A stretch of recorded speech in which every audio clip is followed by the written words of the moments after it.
87.7 FM. It's midday on Omoluwabi 87.7 FM. From Ibadan, the capital city of Oyo State, here comes Omoluwabi 87.7 FM News at 12.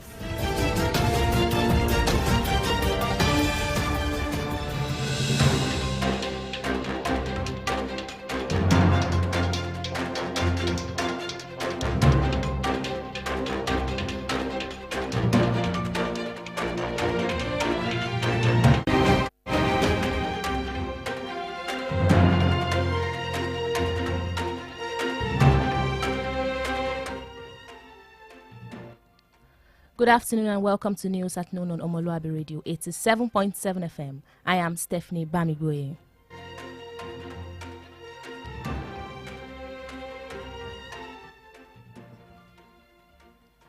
First, the headlines. Federal government asks workers to register for 40,000 naira rise. Hunger protest. Military talks tough as pro-Russia rally spread. And on the foreign scene, violence in Bangladesh leaves many people dead, hundreds injured as protests continue. And from the world of sports, Fenerbahce signs Super Falcon player. These and many more stories will be coming your way right after this short time out. Stay tuned.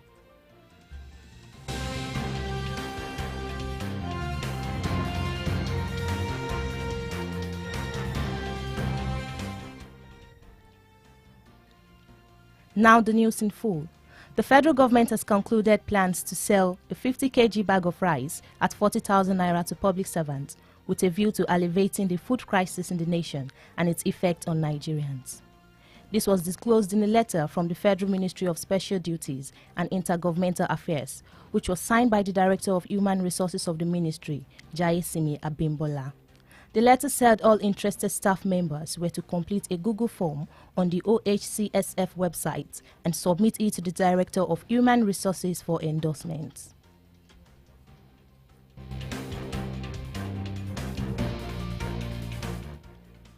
Operatives of the Nigerian police force have arrested no fewer than 30 end bad governance protesters for waving Russian flags in Kano, Kaduna, Katsina and Bauchi states.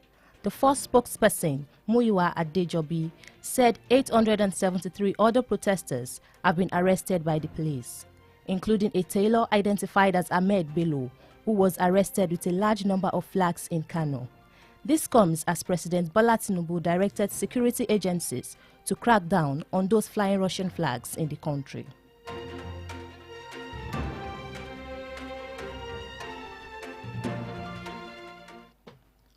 A federal high court in Lagos yesterday granted 50 million bail each to two students of Mashood Abiola Polytechnic and Resign Rego Academy, Timothy Oluwabukola and Anthony Odemeo, who allegedly hacked MTN Nigerian Communication computers and stole airtime and data valued at 1.9 billion naira.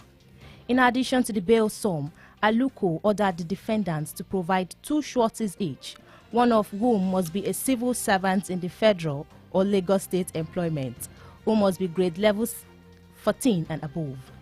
It said that the second surety must be a landed property owner within the jurisdiction of the court, provide evidence of ownership and must swear to an affidavit of means.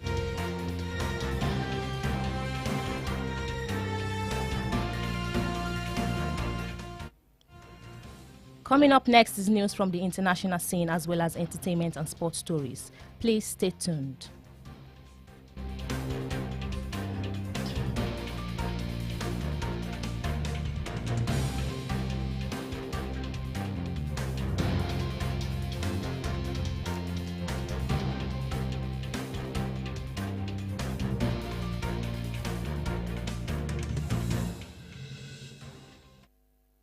Tuned into News at Noon on Omoluwabi Radio 87.7 FM. Dhaka, Bangladesh. Nearly 100 people were killed and 100 were injured as renewed anti-government protests swept across Bangladesh. The protesters called for the Prime Minister to resign as the Prime Minister was accused of sabotaging and cutting off mobile internet in a bid to quell the unrest. Reports from news outlets revealed that at least 85 deaths, including police officers, were recorded.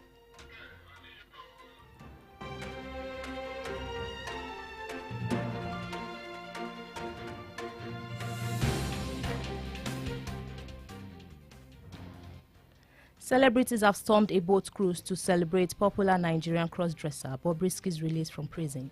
Recall that Bobrisky was jailed for 3 months after pleading guilty to naira mutilation following his arrest by the Economic and Financial Crimes Commission (EFCC). Bobrisky regained his freedom yesterday, August 5, 2024.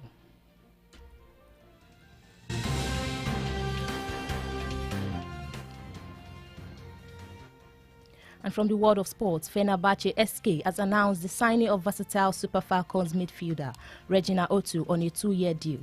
The Turkish side confirmed that this on their official website with a picture of the 20-year-old Falcon star putting pen to paper. The club stated that Fenerbahce Petro Ofisi women's football team has added Regina Ibiang Otu, who played for AS Saint-Etienne in the French league last season, to its squad.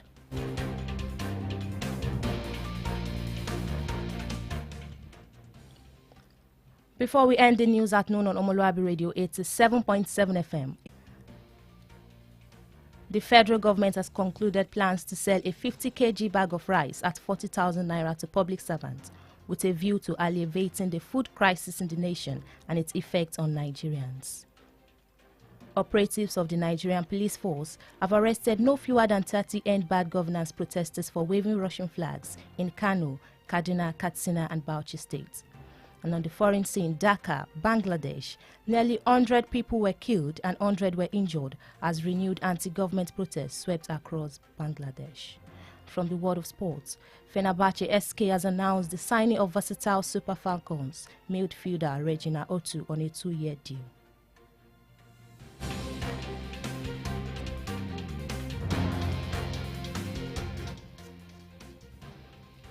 For more information on Omoluwabi Radio, please follow us on all our social media handles. On Facebook at Omoluwabi Radio 87.7 FM. On Instagram, TikTok and X at Omoluwabi 877 FM. The news was produced by Olaleye Komalafe. I am Stephanie Bamigoye. Thank you for listening and good afternoon.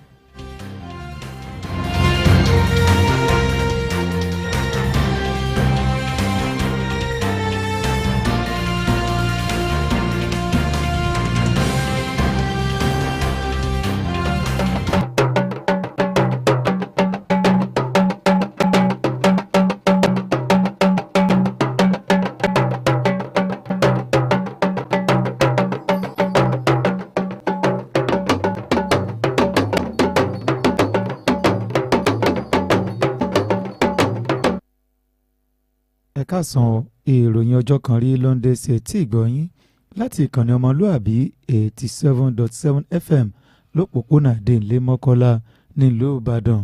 Èmi ni Daniel Fásànyà.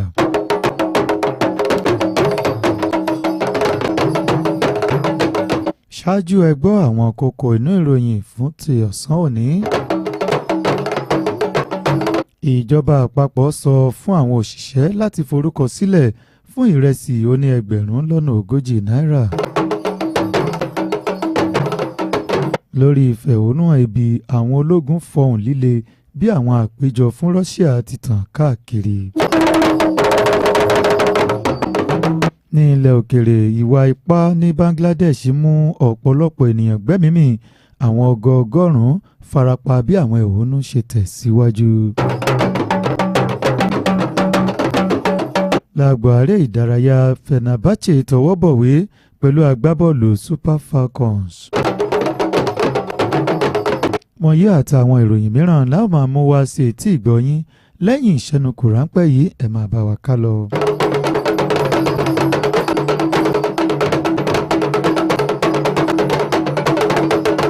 Ẹ káàbọ̀ padà, ìròyìn ọ̀hún rèé lẹ́kùnrẹ́rẹ́. Ìjọba àpapọ̀ ti parí ètò láti ta àpò ìrẹsì oní kílógíráàmù 50 kan ní ẹgbẹ̀rún 40 náírà fún àwọn òṣìṣẹ́ ìjọba pẹ̀lú èrò láti ṣe ìdínkù ìdààmú oúnjẹ ní orílẹ̀-èdè yìí tó ń ti ipa rẹ̀ lórí àwọn ọmọ orílẹ̀-èdè Nàìjíríà. Èyí wá nínú àtẹ̀jáde kan tí ilé-iṣẹ́ ìjọba àpapọ̀ fún àwọn iṣẹ́ àkànṣe àti ètò àjọṣepọ̀ láàrin ìlú, èyí tí olùdarí ètò àlùmọ́ọ́nì àwọn ènìyàn tí ilé-iṣẹ́ náà Jáyésínmi Abímbọ́lá fọwọ́ sí.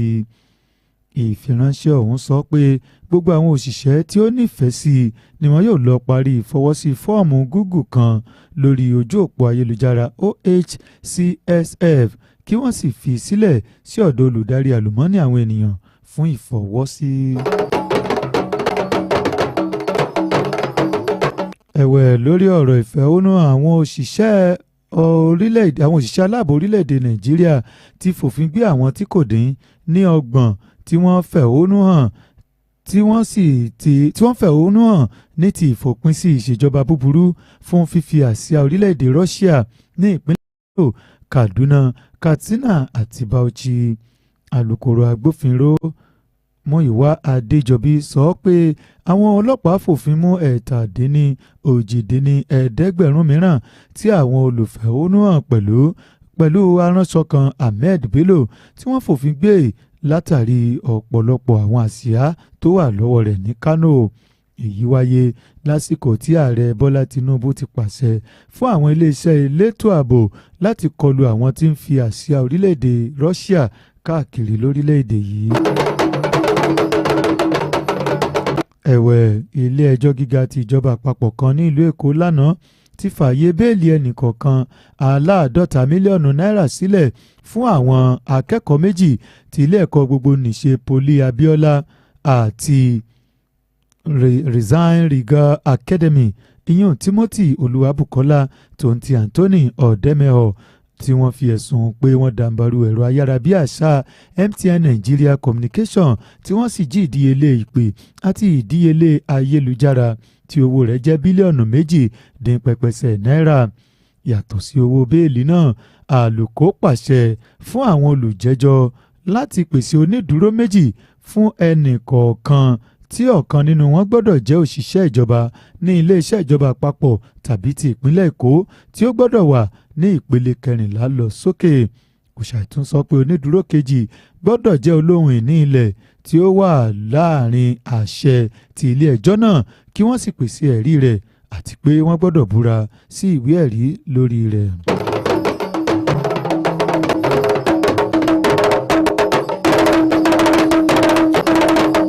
Ìròyìn ilẹ̀ òkèèrè agbo àríyá tó ń ti agbọn aré ìdárayá ni ọpọ́n yóò máa sún kàn lẹ́yìn ìṣẹ́nukù ráńpẹ́ yìí ẹ máa bá wa ká lọ.